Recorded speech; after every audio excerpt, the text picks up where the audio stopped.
नमस्कार दोस्तों, एक बार फिर से आप सभी का स्वागत है आपके अपने YouTube चैनल पे, जहाँ पे आपको डेली बेसिस पे आपके एजुकेशन से रिलेटेड अपडेट हो गई, आपके एग्जाम को लेकर अपडेट हो गई और आपको आपके रिजल्ट को लेकर अपडेट हो गई सबसे पहले प्रोवाइड करा दी जाती है। आप सभी को जैसा कि पता होगा कि आज 19 जनवरी है, 19 तारीख है, तो आज से ही राजस्थान के अंदर पशु परिसर के एग्जाम फॉर्म है वो शुरू हो गए हैं। दोपहर 12 बजे के बाद फॉर्म शुरू हो गए थे और आशा करूंगा कि बहुत सारे स्टूडेंट ने फॉर्म अपना फिल कर दिया होगा। लेकिन फॉर्म फिल करने से पहले कुछ महत्वपूर्ण बातें, कुछ महत्वपूर्ण टॉपिक्स को आपको ध्यान में रखना होगा। बहुत सारी महत्वपूर्ण बातें हैं, बातों को आपको ध्यान में रखते हुए आपको फॉर्म फिल करना है, क्योंकि आप सभी को पता होगा कि राजस्थान कर्मचारी चयन बोर्ड ने आपकी बार कर्मचारी चयन बोर्ड के आगामी जितने भी होने वाले एग्जाम हैं उन सभी एग्जाम में फर्जीवाड़ा ना हो, नकल ना हो, पेपर आउट ना हो, इसको लेकर बहुत ही बड़ा सख्त कदम एक्शन मोड ले लिया है कर्मचारी चयन बोर्ड ने। इसलिए जितने भी एग्जाम फॉर्म भरेंगे उन सब में सख्ती, उन सब में सावधानी पूर्वक आपको रखनी है। तो कौन कौन सी वो अपडेट है मैं आपको बताने जा रहा हूँ। फॉर्म भरने से पहले, फॉर्म भरने से फॉर्म भरने जाओ उससे पहले इस वीडियो को एक बार जरूर देखना। इस वीडियो को देखने के बाद ही आप फॉर्म भरना। एक गलती आपको एग्जाम से बाहर कर सकती है।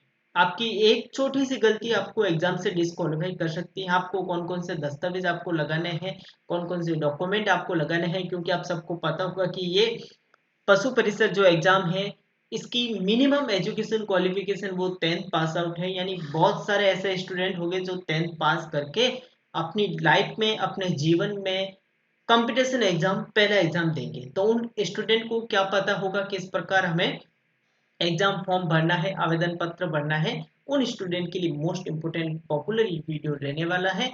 तो बिना स्किप किए हुए वीडियो को देखना है और वीडियो को जरूर देखना है। वीडियो के देखने के बाद ही आपको अपना एग्जाम फॉर्म है वो सबमिट करना है।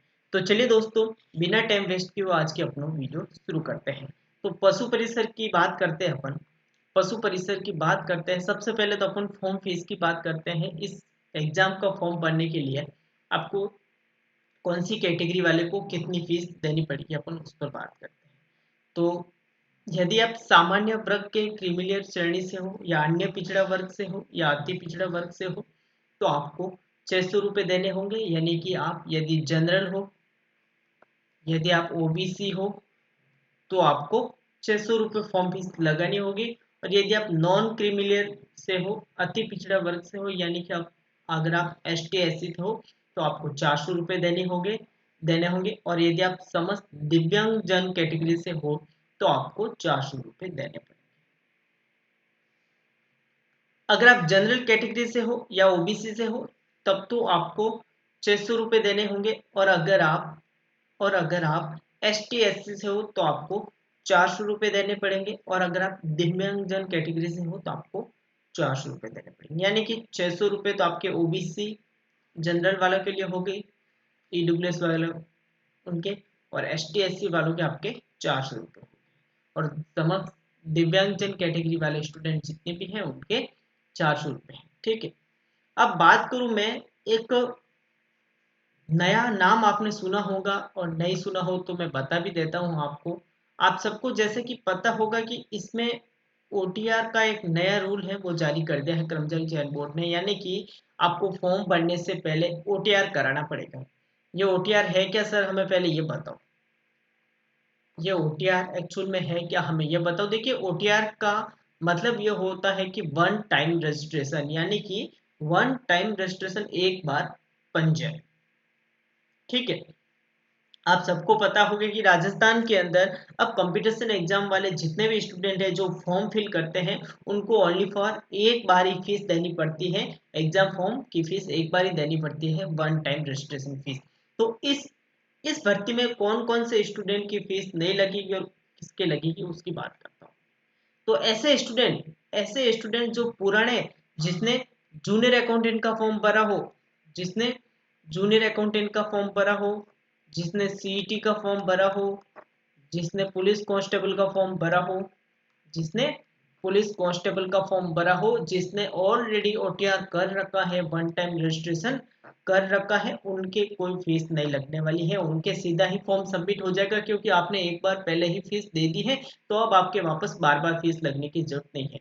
ये तो हो गए पुराने स्टूडेंट है ना, ये तो बात की है मैंने, ये बात की है मैंने पुराने स्टूडेंट जिन्होंने ऑलरेडी पहले 2-3 वैकेंसीज के फॉर्म भर रखे हैं, जैसे जूनियर अकाउंटेंट के वैकेंसी आई हुई है, फॉर्म अगर भर दिया हो आपने, सीटी का भरा हो, पुलिस कांस्टेबल का भरा हो, ठीक है ना, और किसी भी वैकेंसीज का फॉर्म भरा हो राजस्थान के अंदर आपने अगर भर दिया हो, अगर आपने ओटीआर करके एक बार फीस जमा कर दी है, तब तो इसमें आपको फीस लगाने की कोई जरूरत नहीं है, बिंदास। और अगर आप नए स्टूडेंट हो, बात करूं मैं नए स्टूडेंट की, अगर आप नए स्टूडेंट हो जो पहली बार एसएसओआईडी के माध्यम से अपना फॉर्म भर रहे हो, एसएसओआईडी के माध्यम से अपना फॉर्म भर रहे हो, तो आपको सबसे पहले ओटीआर कराना पड़ेगा।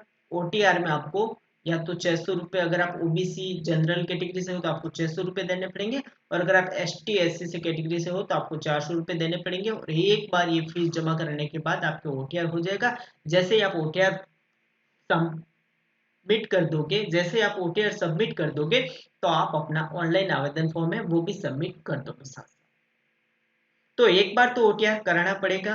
जो नए स्टूडेंट है, ऐसे स्टूडेंट है, क्योंकि आप सबको पता होगा कि इस वैकेंसीज के लिए 10th पास योग्यता है, इस वैकेंसीज के लिए 10th पास योग्यता है, तो बहुत सारे स्टूडेंट है वो नए आएंगे, बहुत सारे स्टूडेंट है नए आएंगे, तो नए स्टूडेंट को एक बार ओटीआर कराना पड़ेगा, नए स्टूडेंट को एक बार ओटीआर कराना पड़ेगा, और ओटीआर में आपको या तो 600 रुपये अपने कैटेगरी के हिसाब से, अगर आप ओबीसी जनरल कैटेगरी से हो तो आपको 600 रुपये देने पड़ेंगे, और अगर आप एस टी एस सी से हो तो आपको 400 रुपये कैटेगरी के हिसाब से कैटेगरी वाइज अपनी फीस जमा करवानी होगी। और एक बार अपना ओटीआर कराने के बाद आपको बार बार कराने की जरूरत नहीं है। और बात करूं मैं पुराने स्टूडेंट की, तो आपको वापस ओटीआर कराने की जरूरत नहीं है। ओटीआर अगर आपने करा रखा है, वन टाइम रजिस्ट्रेशन करा रखा है, तो सीधे जाके आपको अपना फॉर्म है वो क्या करना है, सबमिट करना है, फॉर्म है ना वो सबमिट करना है, कोई फीस आपके नहीं लगेगी। ठीक है, ठीक है, चलिए। अब ओटीआर में आपके कौन कौन से दस्तावेज आपके लगाने होंगे, नए स्टूडेंट की बात करूं मैं, नए स्टूडेंट जो ओटीआर करवाएंगे, ओटीआर में दस्तावेज कौन कौन से आपको लगाने पड़ेंगे, मैं उसकी बात करूं तो ओटीआर में आपके, ये ओटीआर के दस्तावेज है ना, वन टाइम रजिस्ट्रेशन के दस्तावेज बता रहा हूं मैं, ये ओटीआर के दस्तावेज है, इसमें आपकी 10th की मार्कशीट लगे, क्योंकि एजुकेशन क्वालिफिकेशन भी इसकी 10th पास है, योग्यता भी इसकी 10th पास है, तो 10th पास की मार्कशीट होगी आपके, अभ्यर्थी का फोटो और हस्ताक्षर हो गए, जिस अभ्यर्थी का आप फॉर्म सबमिट कर रहे हो उस स्टूडेंट के, उस अभ्यर्थी का फोटो और उसके हस्ताक्षर हो गए, आपकी जाति प्रमाण पत्र हो गया, अपडेट होना चाहिए, 1 साल पुराना नहीं होना चाहिए, आपका जाति प्रमाण पत्र हो गया, ठीक है ना, आपका जाति प्रमाण पत्र हो गया, एक्टिव मोबाइल नंबर और ईमेल आईडी, जो आपके पास परमानेंट एक्टिव रहते हैं मोबाइल नंबर और ईमेल आईडी, और अन्य जरूरी दस्तावेज यानी कि आपके आईडी प्रूफ हो गया, आपके आधार कार्ड हो गया, आधार हो गया आपके, जन आधार हो गया, तो ये ओटीआर में आपके डॉक्यूमेंट लगेंगे, है ना। तो 1 2 3 4 5, ये 6 5 डॉक्यूमेंट है वो आपके ओटीआर में लगेंगे। जैसे ही आप ओटीआर करोगे, ये डॉक्यूमेंट सबमिट करोगे और अपनी कैटेगरी वाइज से आप फीस जमा करवा दोगे, जैसे ही आप फीस जमा करोगे आपका ओटीआर हो जाएगा, यानी कि वन टाइम रजिस्ट्रेशन सफलतापूर्वक हो जाएगा, और उसके बाद अपना फॉर्म आप सबमिट कर सकते हैं। ठीक है। और आवेदन तिथि की बात करूं मैं, आपके आवेदन कब से कब तक है, तो आप सभी को पता होगा आवेदन आपके ऑनलाइन शुरू हो गए हैं। 19 तारीख यानी कि आज से ही आपके आवेदन है वो प्रारंभ हो गए हैं, और ये चल के आपके 17 फरवरी तक चलने वाले हैं, यानी कि अभी तक खूब टाइम है, लेकिन बिना टाइम का इंतजार किए हुए, लास्ट डेट का इंतजार किए बिना आप जल्दी से जल्दी फॉर्म इसका सबमिट कर देना, क्योंकि बहुत ही बड़ी भीड़ इस वैकेंसीज में आएगी, तो कहीं ना कुछ प्रॉब्लम ना हो जाए सर्वर में, इस वेबसाइट में कुछ वेबसाइट हैंग ना हो जाए, ठीक है ना, नेटवर्क इश्यू ना हो जाए, तो इससे बढ़िया यही है कि आप जल्दी से जल्दी इसका फॉर्म है वो सबमिट करवा देना। तो 19 जनवरी आज से 12 बजे, आज 12 बजे से फॉर्म शुरू हो गए हैं, जो चल के आपके 17 फरवरी है, रात रात की 12 बजे तक, है ना, रात की 12 बजे तक है, 17 फरवरी 2024 तक ये फॉर्म चलेंगे, ठीक है ना, बिना टाइम वेस्ट किए हुए आप अपना फॉर्म सबमिट कर देना। ठीक है। अब इसमें फोटोग्राफ के बारे में कुछ कर्मचारी चयन बोर्ड ने अपने नोटिस दिए हैं कि आपको फोटोग्राफ है वो नवीनतम किस प्रकार लगाना है तो अपन उस पर बात करते हैं। मोस्ट इम्पोर्टेंट आप सभी के लिए ये बात है, आपकी फोटो नवीनतम होनी चाहिए।